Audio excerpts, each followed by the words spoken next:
In a world where power is everything, one ruthless CEO thought he was untouchable, until he made the wrong enemy. When Colton Remington publicly humiliates an autistic employee, he doesn't realize that his empire is already crumbling beneath him. Silent moves are being made, calls are being placed, and when Big Shaq finally speaks, careers don't just end, they disappear. Stay till the end, because this isn't just a fall from grace. It's a masterclass in karma. Before we deep dive into this interesting story, subscribe to our channel and tell us where you're watching from. Share in the comments below. The towering glass skyscraper stood in the heart of Manhattan, its reflective surface gleaming under the morning sun. Inside, polished floors stretched endlessly, and the air smelled of wealth, leather, oak wood, and espresso brewed in machines that cost more than some people's mortgages. This was Remington Tech, a company built on cutting-edge artificial intelligence, where ambition was currency and power was a game played with ruthless precision. At the top of this food chain sat Colton Remington, CEO, heir to old money, and a man who believed power wasn't just inherited, it was exercised. He walked into the conference room, his $1,000 suit fitting him like a second skin, his confidence filling every corner of the space before he even spoke. He thrived on control, and today he was in the mood to remind everyone who ran the show. The long glass table was surrounded by executives, department heads, and key investors. The atmosphere was thick with expectation, but the real tension centered around Noah Carter, the company's brilliant but socially awkward software engineer. Noah, a man of raw genius, had created an algorithm that could revolutionize AI data processing. His work was the kind that could change industries, but his personality? That was a different story. Noah never cared for corporate games, never sugar-coated his words, and never adjusted his expression to fit a conversation. He spoke in facts, not pleasantries, and that made him an easy target in a room full of power players. And Colton loved easy targets. Across the room, Big Shaq sat at the end of the table, silent but present. He wasn't just another investor, he owned a significant portion of this company. But unlike Colton, Shaq never flexed his influence unless necessary. He observed more than he spoke, measured more than he reacted. Right now, he was doing just that. Watching, waiting. Colton leaned back in his chair, flashing a smirk as he clasped his hands together. "All right, Carter, entertain us. Show us the magic you've been working on." Noah nodded, unfazed by the condescending tone. He stood up, laptop in hand, and connected it to the projector. The screen filled with lines of complex code, data models that only a few in the room could truly understand. But Noah wasn't worried about their comprehension. He was here to present, not to impress. "The AI optimization I've developed increases processing speed by 47%, Noah began, his voice flat, methodical. "It also reduces data redundancy by—" Colton cut him off with a laugh. "Whoa, slow down, genius. Maybe dumb it down for the room, yeah?" A few chuckles rippled through the table. Noah blinked, taking the words at face value. "The system is designed to process large data clusters efficiently. Imagine a warehouse full of unorganized files. This AI acts as an automated librarian, categorizing everything instantly." Colton exaggerated a yawn. "Fascinating. Really. But here's the thing, Carter.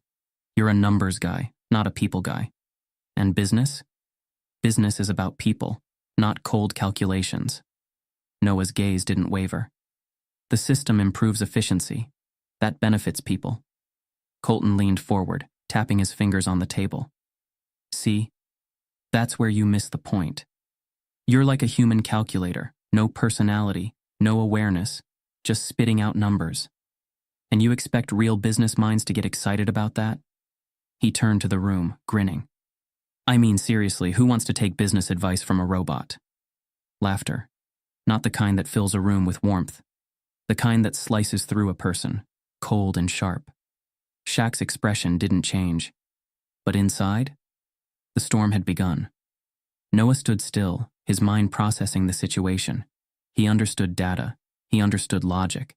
What he didn't understand was why his work, the same work that had the potential to make this company billions, wasn't being taken seriously just because he wasn't charismatic enough.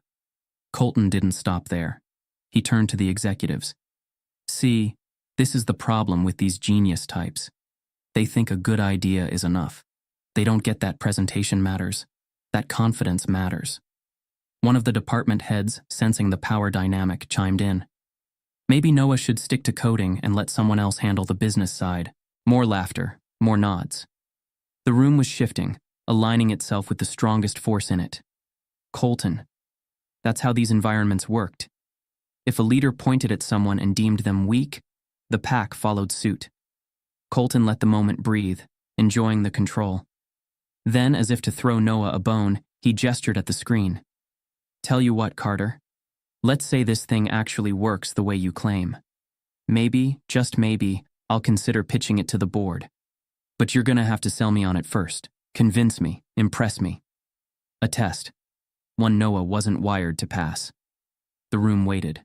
Noah hesitated. Not because he doubted his work, but because this wasn't about the work at all. It was about performance, about playing a game he had no interest in playing. Finally, he said, the numbers speak for themselves.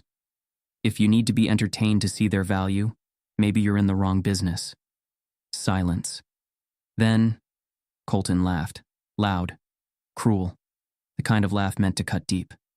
Oh man, that's cute, real cute. You know what? He turned to the group. I think Carter here just told me how to do my job. He wiped fake tears from his eyes. I love the confidence, buddy, really, but here's the thing, you work for me. And that means if I don't find your work compelling, it doesn't exist. The weight of those words settled over the room. Colton stood, buttoning his suit jacket. Ladies and gentlemen, let's take a vote. Who here thinks Carter's project is worth pushing to the board? No one moved. No one dared. Colton smirked. Exactly what I thought. He clapped Noah on the shoulder. Tough break, buddy. Noah didn't flinch, but something in his posture changed. A tiny shift. Small, but noticeable. Shaq noticed, and that's when he finally spoke. His voice was steady, slow, a weight in the air. You done? Colton turned, eyebrows raised. Oh, come on, Shaq. You're not actually about to defend. Shaq leaned forward. Just a little. Just enough. I asked, he repeated. Are you done? For the first time, Colton hesitated. The room shifted. Just like that, the energy changed. Shaq never raised his voice, never needed to. But when he spoke, people listened. Colton let out a short, dismissive laugh. Yeah, sure, I'm done. Shaq nodded once. Good. Then, casually, he pulled out his phone and dialed a number. No one knew who he was calling, but one thing was clear. This wasn't over. Noah Carter knew how to work through pressure. He knew how to focus, how to drown out noise, how to let numbers speak louder than emotions. But this wasn't pressure. This was a game he never signed up for. The moment Colton Remington walked out of that boardroom, the office changed. Not in some dramatic movie-like way. There were no gasps, no confrontations. But in the subtleties, in the spaces between conversations, in the way people looked at him but never too long, never directly. Noah felt it. Before, he had just been different. Now, he was a target. The next morning, Noah walked into the office like he always did, sharp at 8 a.m., earbuds in, mind already racing through the lines of code he needed to debug before noon. He placed his coffee on his desk, opened his laptop, and the screen was blank. No files, no projects, nothing. His stomach clenched. This wasn't a glitch. He clicked deeper, checked backup drives, ran diagnostics faster than most people could process instructions. Nothing. Everything was wiped. A low chuckle came from across the room. Noah turned. Colton was leaning against the glass partition of his office, coffee in hand, watching like a king surveying his kingdom. You look stressed, Carter, he said, voice smooth, controlled. Tech issues? Noah's mind processed the situation in seconds. The files were backed up remotely, but accessing them meant submitting a request, one that Colton had to approve. Noah exhaled through his nose, steady. I need access to my work. Colton grinned. Oh, do you? Well, that's a shame. IT must have messed up. You know how unreliable those guys can be. He took a slow sip of coffee, then set it down. Tell you what, I'll approve the request, but it's going to take a couple of days, maybe a week. A week. A week of delays. A week of missed deadlines. A week of people whispering about how Noah Carter, brilliant as he was, just couldn't keep up. Colton leaned in slightly, voice dropping just for him. Deadlines are everything, Carter. You miss one? Well, what good is a genius who can't deliver? Noah clenched his fists under the desk, keeping his expression unreadable. This wasn't just about making his life harder. This was strategy. Colton was laying a foundation, a slow, deliberate dismantling of Noah's credibility, and he wasn't even trying to hide it. Across the room, Big Shaq watched. The next few days were an exercise in quiet sabotage. The office ran on unspoken rules, a hierarchy dictated not by job titles, but by who held the real power. Colton had always been at the top of that pyramid, and now he was making sure Noah knew exactly where he stood. At lunchtime, groups naturally formed. Marketing sat together, finance had their own circle. And Noah? Noah had always been indifferent to socializing. He didn't mind eating alone, didn't mind working through breaks. But now it wasn't about choice. It was about exclusion. People who once nodded at him in the hallway suddenly looked through him. Conversations lowered to whispers when he walked by. Invitations to group meetings, conveniently forgotten. Then came the deadlines. Impossible, punishing, relentless deadlines. Noah received back-to-back assignments with turnaround times that made no logical sense. Colton would drop a project on his desk at 4:55 p.m. with a casual, "Need this first thing tomorrow, Carter. Hope you don't have plans." Noah never complained, never protested. He just worked, harder, faster, sharper. But Colton wasn't just trying to break him with work. He was trying to break him with perception. Meetings were the real battlefield. Colton had a knack for twisting reality with just the right words, just the right tone. One afternoon in a team meeting, Noah presented a security update he had spent weeks refining. It was flawless. Colton knew it. Everyone knew it. But Colton just leaned back in his chair and said, "I don't know, Carter. Your ideas always sound great in theory, but real-world execution? That's another story."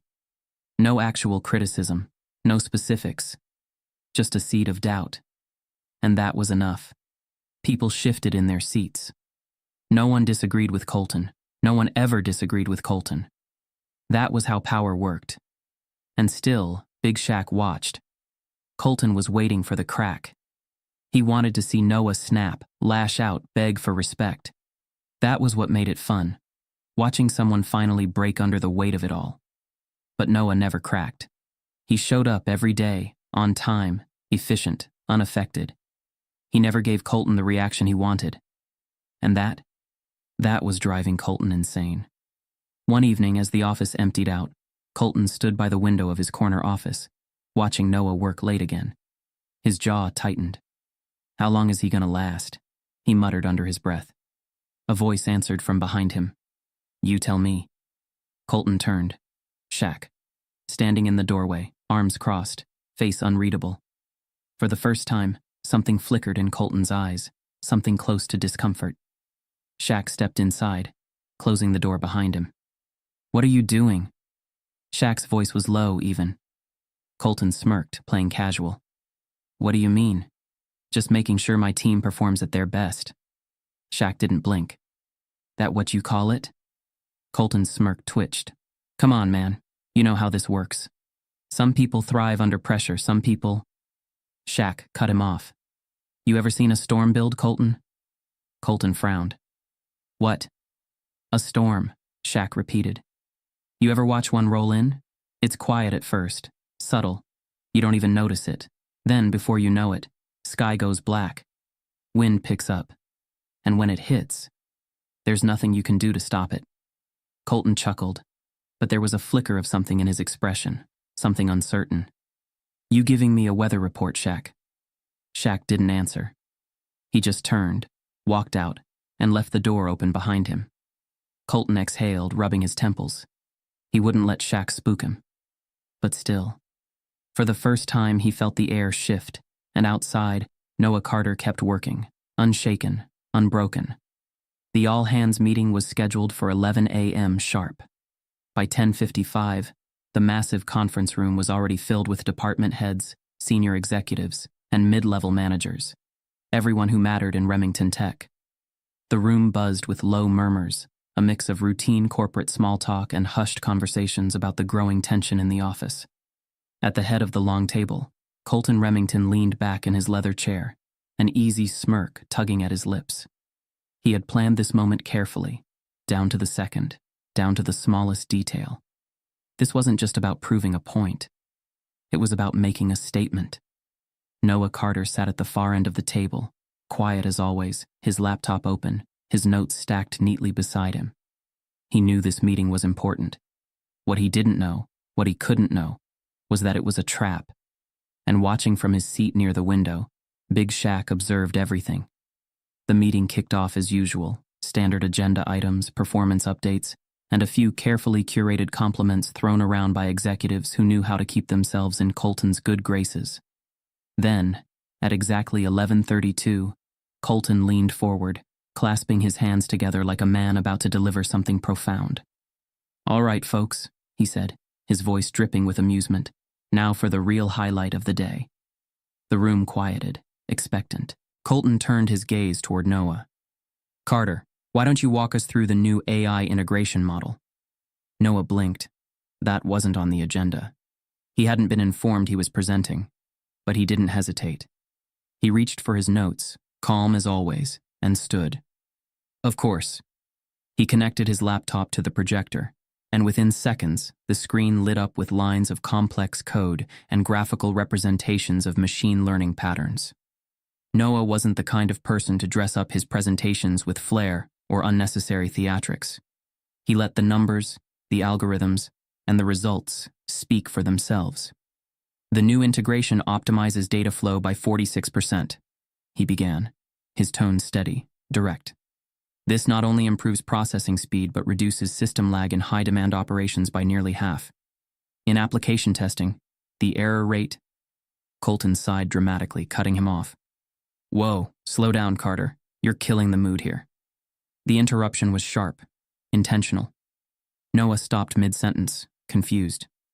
Colton leaned back in his chair, shaking his head like a teacher disappointed in a student. "See, this is the problem with tech guys. They think a bunch of numbers on a screen actually matter." He turned to the room, smirking. Who here actually followed any of that? A few hesitant chuckles. Some executives glanced around, unsure whether to engage. Others, Colton's inner circle, smirked knowingly, already sensing where this was going. Noah opened his mouth, but Colton raised a hand. "Wait, let me guess," he said, tilting his head. "You're going to tell us why this is statistically significant, right?" He made air quotes with his fingers, exaggerating the words. "I mean, don't get me wrong, Carter. You're brilliant when it comes to all this technical mumbo-jumbo. But the real world, that's where you fall apart." Noah stared at him, expression unreadable, but his fingers twitched slightly at his side.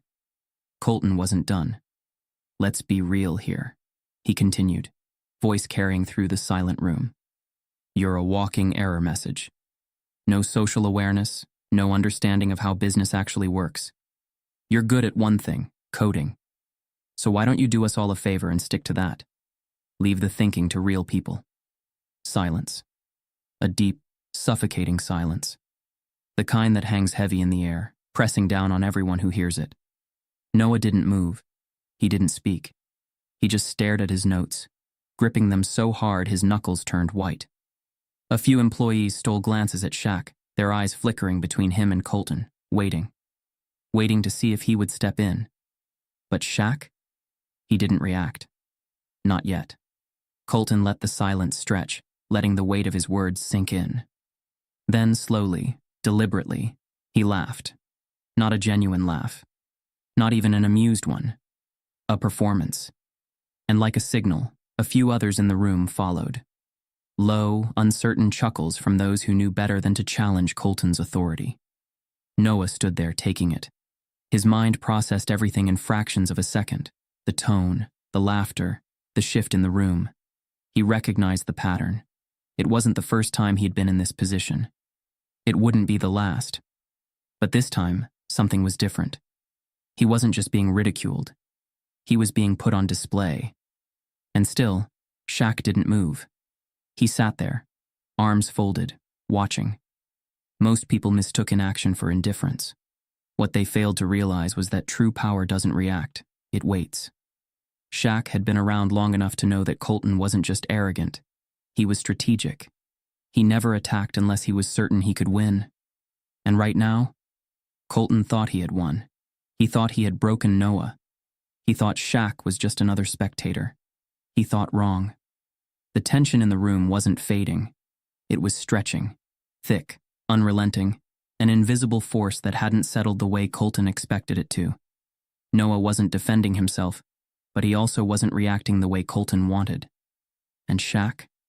Shaq was still watching. Colton finally noticed. He turned toward Shaq, eyebrow raised, as if expecting him to join in. Come on, Shaq. You gotta admit, the kid's got no business sense. Great with numbers, but... He gestured vaguely. Not exactly leadership material, right? Shaq didn't blink, didn't smile, didn't give Colton anything. He just sat there. Colton cleared his throat, the first tiny crack in his confidence appearing. Shaq? You good, man? Shaq leaned forward, resting his elbows on the table. When he finally spoke, his voice was steady, measured. You done? Colton frowned. Huh? Shaq repeated, slower this time. Are you done? The room went completely silent again. Colton scoffed, shifting in his seat. Oh, come on, man. It was just a little fun. You know how these meetings go. Shaq tilted his head slightly. Do I? The air shifted. Something unspoken passed between them. Colton felt it. The change in momentum. The realization that whatever had just happened wasn't as funny as he thought it was. Shaq didn't smile, didn't laugh, didn't play the game. And in that moment, Colton knew he had made a mistake. Noah sat back down, silent, tucking his notes away with precise movements. He didn't look at Colton, didn't acknowledge the whispers still lingering in the air. But Shaq did. And while everyone else thought this moment was over, Shaq knew better. Because this wasn't over, not by a long shot. Shaq sat there, calm as ever, the weight of his presence alone enough to keep the energy in the room locked in place.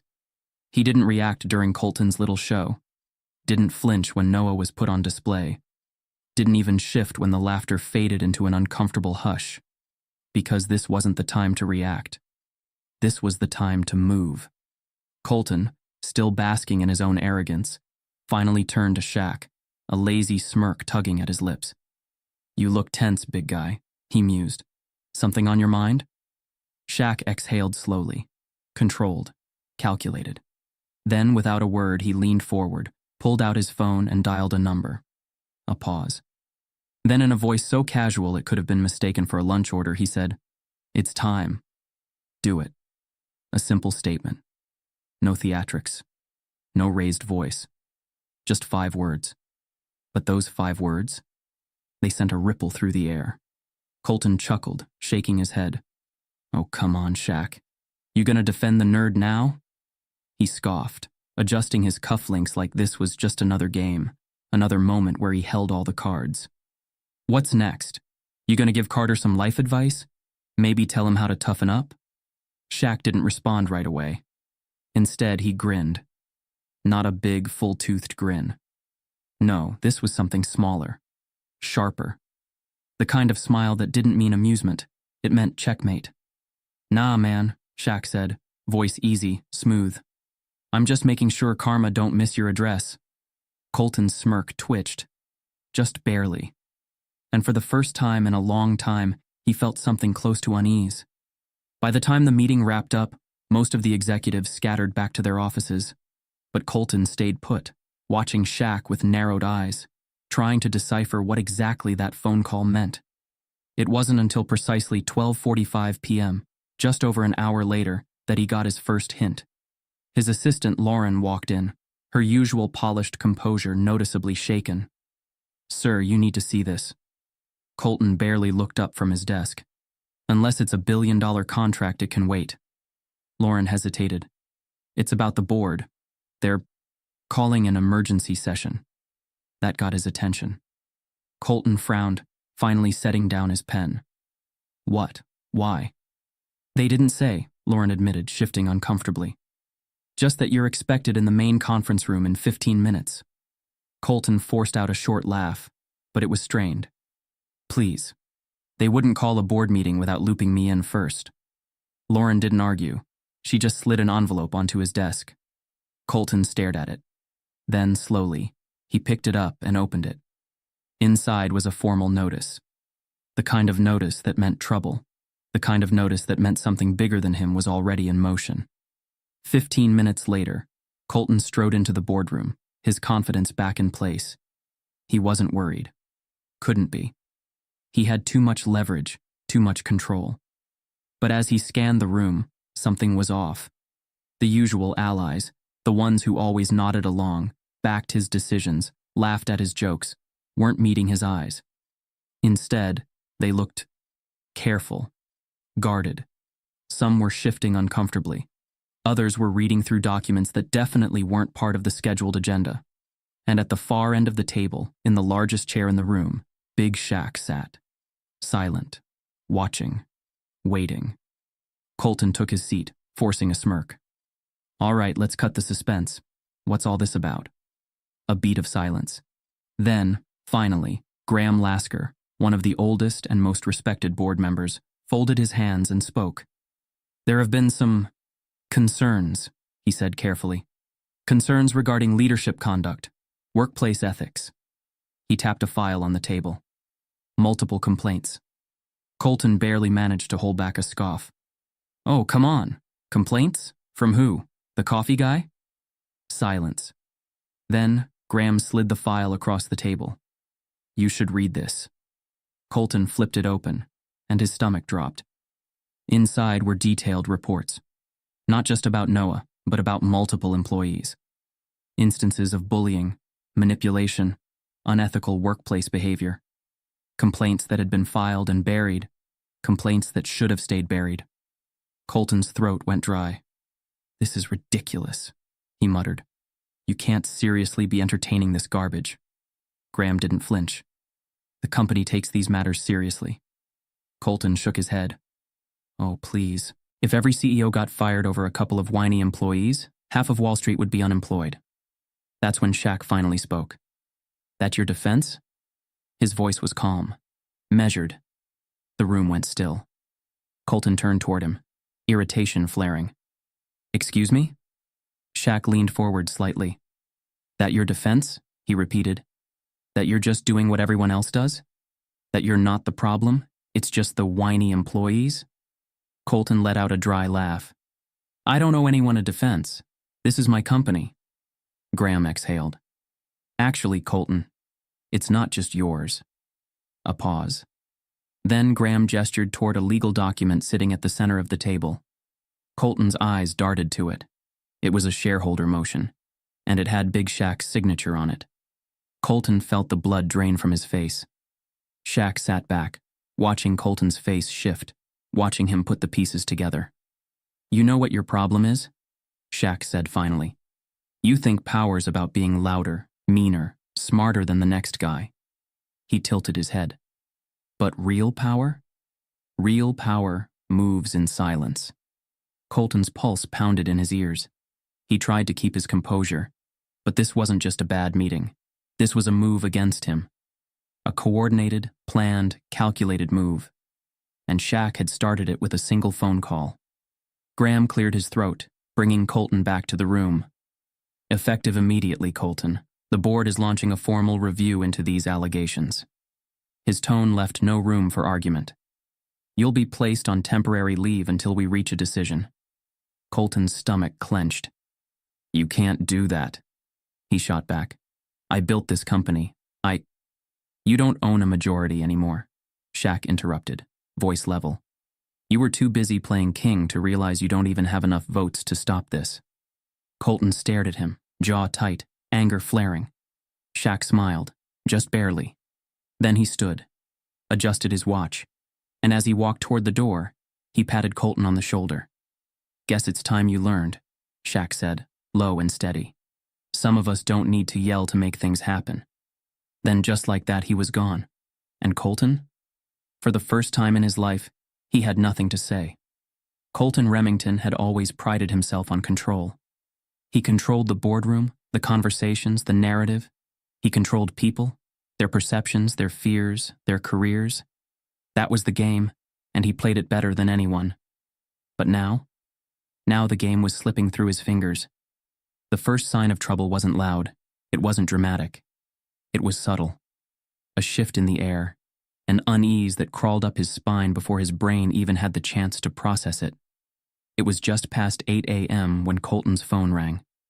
Not his personal phone, not even his work line, his lawyer's direct number. Colton barely had time to roll out of bed before answering, the sleep still heavy in his voice. "This better be important," a clipped voice responded. "Colton, the SEC just launched an inquiry into Remington Tech." That snapped him awake. He swung his legs off the bed, already reaching for the remote to turn on the financial news channels. "What the hell are you talking about?" "Insider trading," his lawyer said, sharp and direct.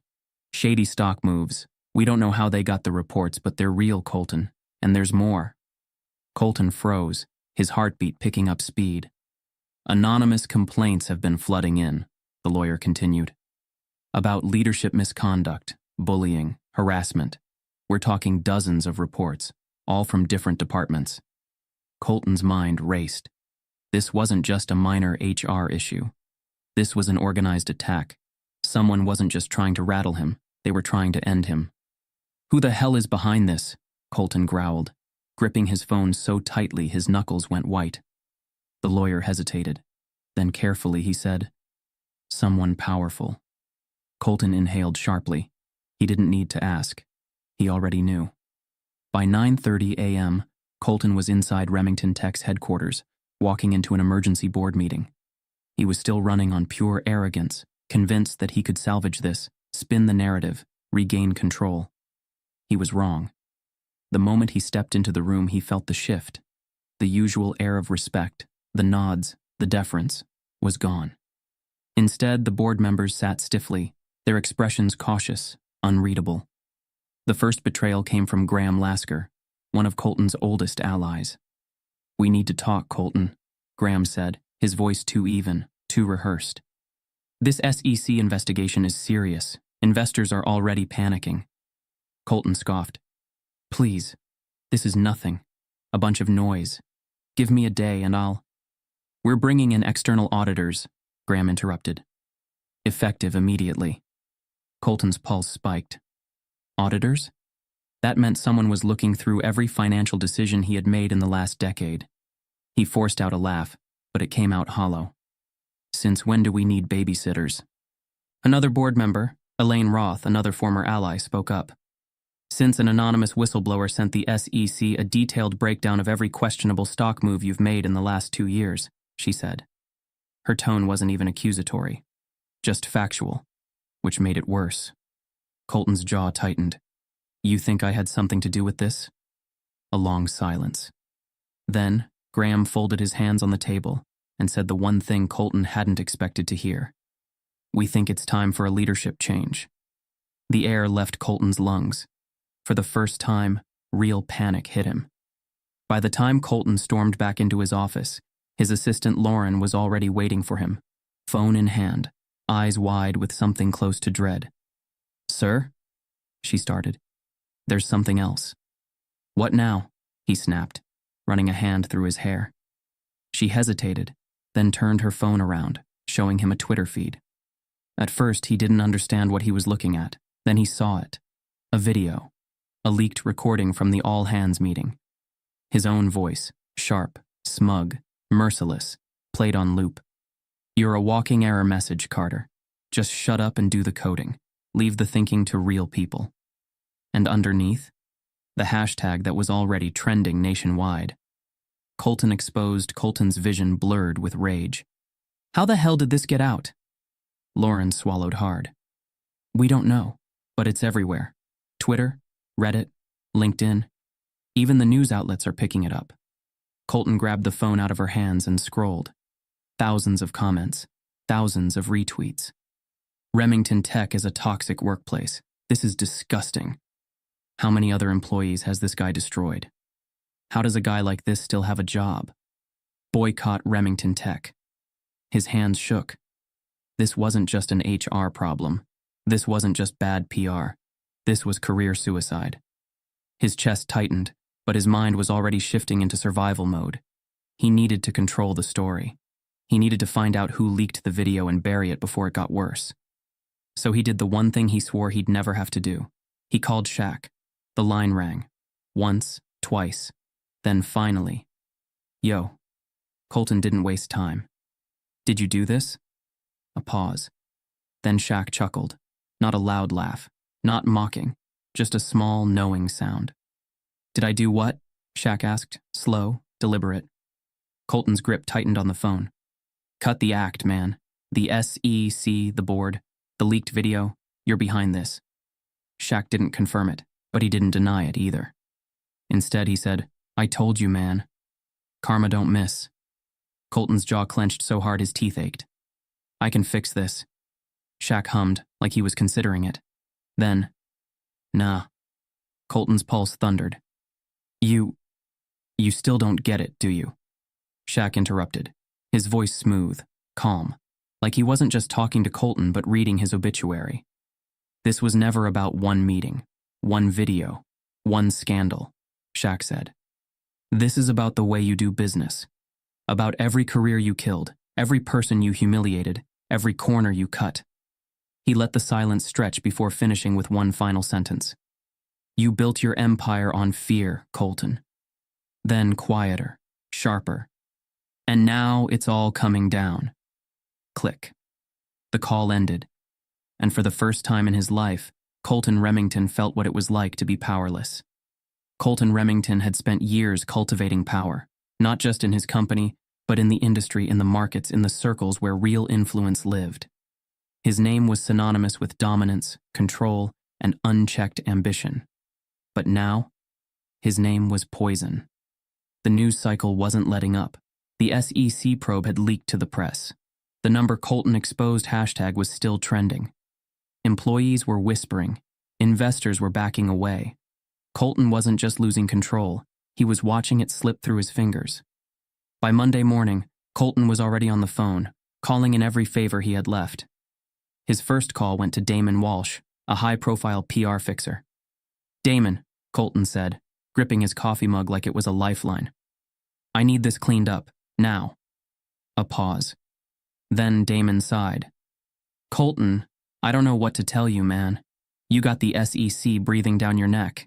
You got ex-employees coming forward with stories. You got that video circulating nonstop. Colton's jaw tightened. And you're supposed to make that disappear. Yeah, well, Damon said, his voice edged with frustration. I can't make the entire internet disappear. Colton could feel his patience snapping. Then what the hell am I paying you for? Damon hesitated. Then his voice lowered. Colton, I think you need to start thinking about an exit strategy. Silence. Then, Colton hung up. Exit strategy? That wasn't happening. This was his company, his empire, and he wasn't going down without a fight. At noon, Colton walked into a scheduled investor call, still riding the remnants of his confidence. If there was one thing he knew, it was that money talked. And as long as the money stayed loyal, he still had control. But as the call started, something felt off. The usual energy, the eagerness, the respect, the subtle deference was missing. Instead, there was distance, caution. Colton wasted no time. Let's get to it, he said. You all saw the numbers from last quarter. We're still up 18% year over year. This SEC thing, it's nothing. A distraction, temporary noise. A brief silence. Then, Daniel Henshaw, one of the company's largest private investors, cleared his throat. Colton, he said, voice slow, careful. This isn't just noise. The press is eating you alive. The board is rattled. And honestly, some of us are concerned. Colton narrowed his eyes. Concerned about what? Another investor chimed in. Leslie Cho, who had always been neutral, always steady. "Your leadership," she said plainly. Colton's pulse ticked up. "My leadership? That leadership made you all billions." Henshaw sighed. "And now that leadership is costing us." Colton froze. He heard it. The shift. They weren't just questioning him. They were preparing for life without him. He leaned forward, voice dropping to a dangerous edge. "You think you can just cut me out?" Leslie hesitated. Then, "The market moves fast, Colton." Click. The line went dead. By 3 p.m., Colton stormed into the boardroom, his presence alone sending a ripple of unease through the room. He had one goal: remind them who was in charge. The board members sat in their usual seats, but the energy was different. Conversations were hushed. Side glances were exchanged. Colton wasn't stupid. He could feel it. They were plotting something. He dropped his hands onto the table, leaning forward. "All right, enough with the whispers. If you got something to say it to my face." A beat of silence. Then, Graham Lasker, the man who once vouched for him, the man who was supposed to be on his side, spoke first. "The board has been discussing alternative leadership options." The words hit like a gunshot. Colton laughed, but it was hollow. "You're joking." No one laughed with him. Elaine Roth exhaled. "Colton, the SEC investigation is serious. The investors are uneasy. The company—" "This company," Colton interrupted, voice rising, "is mine." A heavy silence. Then, Graham leaned back in his chair, shaking his head. "Colton, man," he said, almost amused. "You were always just a face. Someone else has the real power here." Colton's smirk vanished. For the first time, he finally got it. It was already too late. Colton Remington had always thought of himself as untouchable. He built his empire with sharp words, ruthless decisions, and a total disregard for anything that didn't serve his interests. He was the king of his world, untouchable, irreplaceable, unstoppable. Until now. Until the board turned against him. Until the investors abandoned him. Until his empire, built on arrogance and intimidation, collapsed beneath him like a house of cards. By the time he walked into the boardroom, he already knew what was coming. But he wasn't going to go down quietly. He never did. The air was too calm, too measured. It made Colton's skin itch. The board members sat in their usual seats, but the usual power dynamic was gone. He wasn't in control anymore. He was just another man walking into a meeting about his own execution. Graham Lasker, the board member who had once been Colton's biggest supporter, cleared his throat. "Colton," he started, "we've reviewed the situation, and after consulting legal counsel, the board has decided—" Colton cut him off, slamming his hands onto the table. "Spare me the formalities. You're firing me." Silence. Then, Elaine Roth, another longtime ally, nodded. Effective immediately. Colton let out a slow, sharp breath, his jaw clenched so tight his teeth ached. "I built this company," he said, his voice low and furious. "You wouldn't have a damn dime without me." Elaine barely blinked. "And now we'll move forward without you." Colton laughed, but it was hollow. "You think you can just cut me out? I own 22% of this company." "That's true," Graham said, sliding a file across the table. "But as of this morning, your shares are worthless." Colton's stomach dropped. He snatched the file, flipping through it, his vision blurring as he read. The stock price had plummeted. The SEC investigation, the public scandal, the investor pullout. It had all come crashing down at once. His 22% was now worth pennies on the dollar. His power, gone. Colton's throat was dry. "You think this is over?" he hissed, looking around the table. "I'll sue. I'll come back from this, and when I do—" Elaine sighed. "Colton, let me be clear. You're done." And just like that, the meeting was over.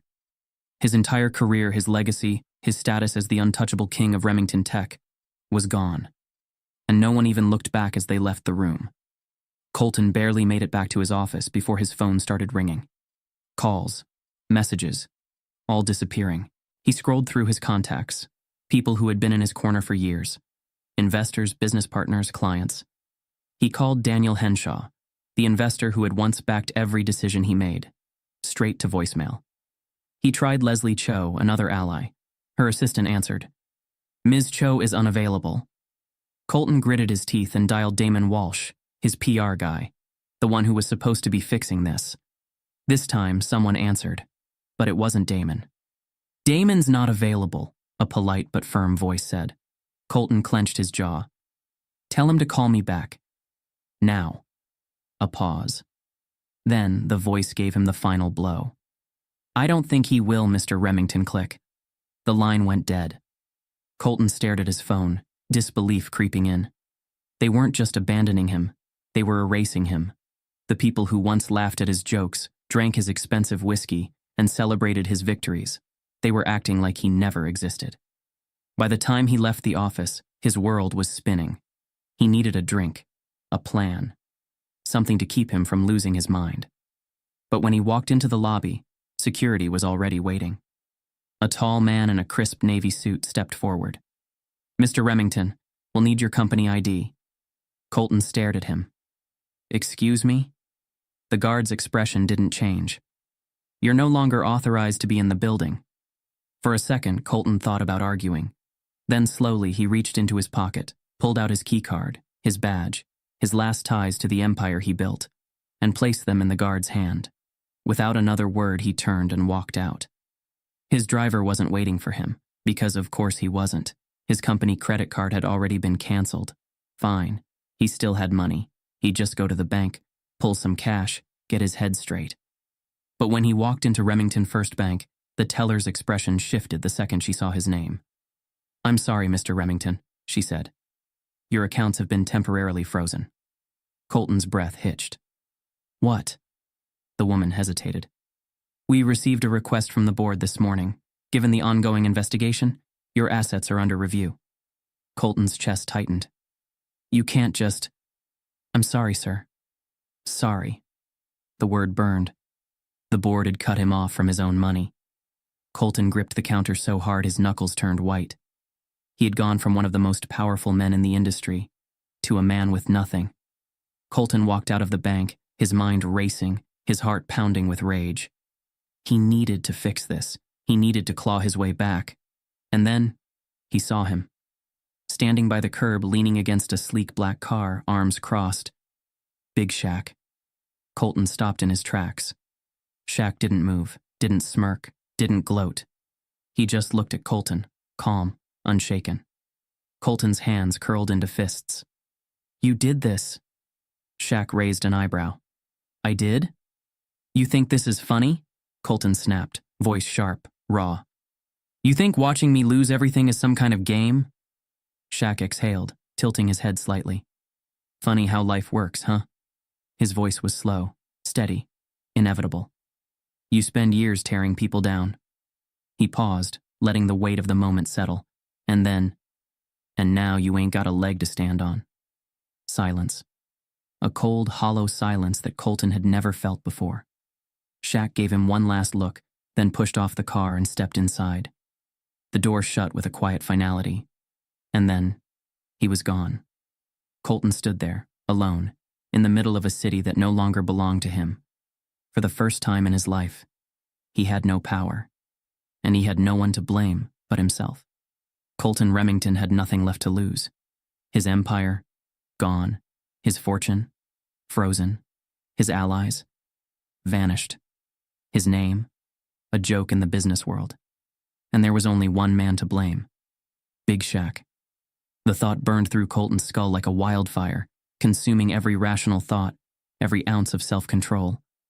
He had spent his entire life controlling people, bending them to his will. He had never lost. Until now. Until Shaq stepped in. The rage had been building for days, clawing at his insides like an animal. The final straw? His lawyer's voice that morning, flat and impersonal over the phone. Colton, we're out of options. No one's willing to fight this for you. Colton had barely heard the rest. His vision blurred red.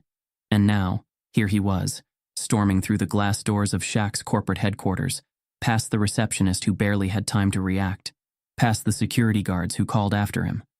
straight to the man who had destroyed him. Shaq's office was a panoramic masterpiece, floor-to-ceiling windows framing the skyline, a massive oak desk, and a quiet air of control that made the space feel untouchable. Shaq sat behind his desk, leaning back in his chair, calm as ever, flipping through a document like he hadn't just shattered another man's life.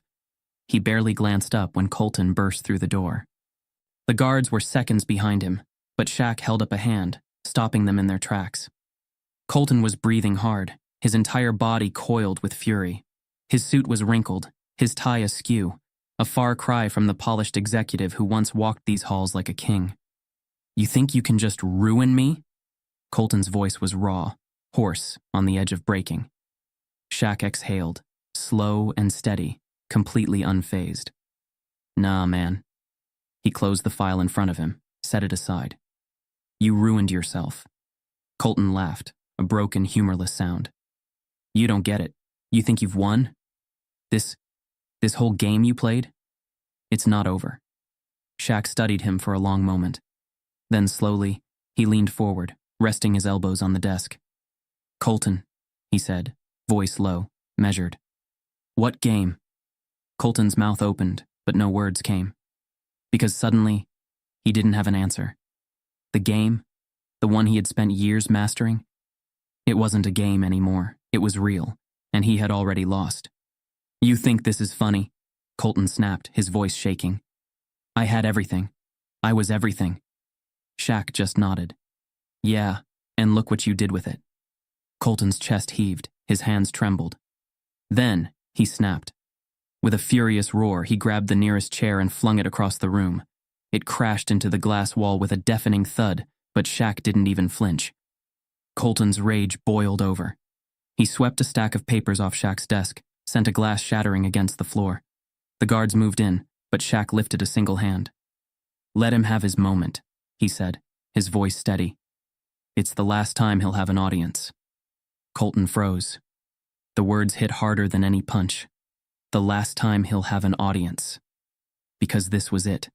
No more boardrooms hanging on his words. No more investors waiting for his approval. No more people fearing his power. He was nobody now. His knees felt weak. His head spun. He slumped into the chair opposite Shaq's desk, his breath ragged. For the first time in his life, he was out of moves. Shaq let the silence settle. He didn't gloat. Didn't rub it in. Instead, he leaned back again, folded his hands, and looked at Colton like a man who had already moved on. "You were given power, Colton. Real power. And you wasted it. You thought fear was strength. Thought crushing people made you untouchable." Shaq shook his head. "But see, real power ain't about making people afraid of you."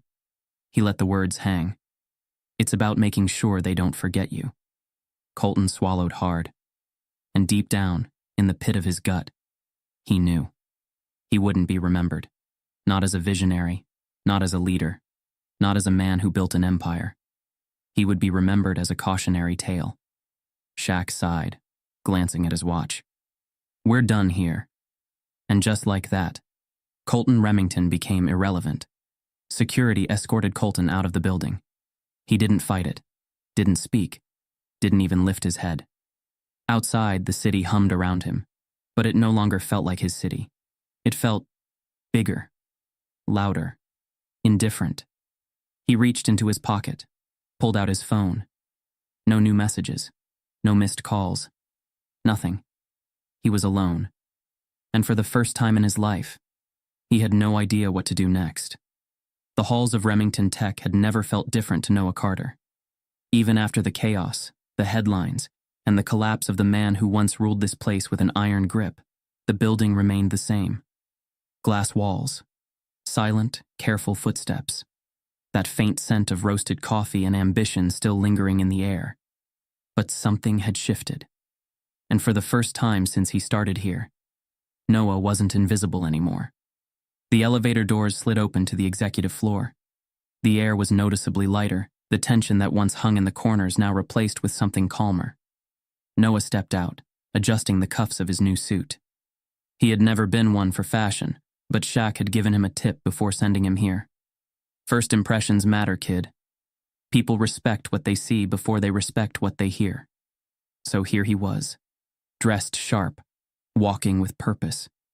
And for once, people weren't looking through him. They were looking at him. At the end of the hallway, Shaq's office door was open. Inside, Shaq sat behind his desk, relaxed, waiting. Noah stepped in. Before he could say anything, Shaq tossed him a keycard. Noah caught it on reflex, blinking as he turned it over in his palm. It wasn't just a normal company badge. It was an executive access key. His name was printed on it, and beneath his name, the title read, Head of Innovation. Noah's eyes lifted, confusion clear on his face. Wait. What? Shaq smirked. What? You didn't think I was just watching for no reason, did you? Noah was still trying to process it. This office, this position, this moment. All his life, people had looked at him and seen a coder, a background player. But Shaq? Shaq had seen something else. I bet on the right people, Shaq said, leaning back. And guess what, Carter? This time you won. A presence stirred behind them. Colton. He had been standing near the doorway, watching the exchange with silent horror, his face pale. Noah turned and met his gaze. For the first time since they had met, Colton had nothing to say. His usual smirk, gone. His arrogant, dismissive attitude, gone. Because the reality of the moment had hit him harder than anything else. Noah Carter, the man he had mocked, humiliated, called a walking error message, was now standing where he used to stand, in power.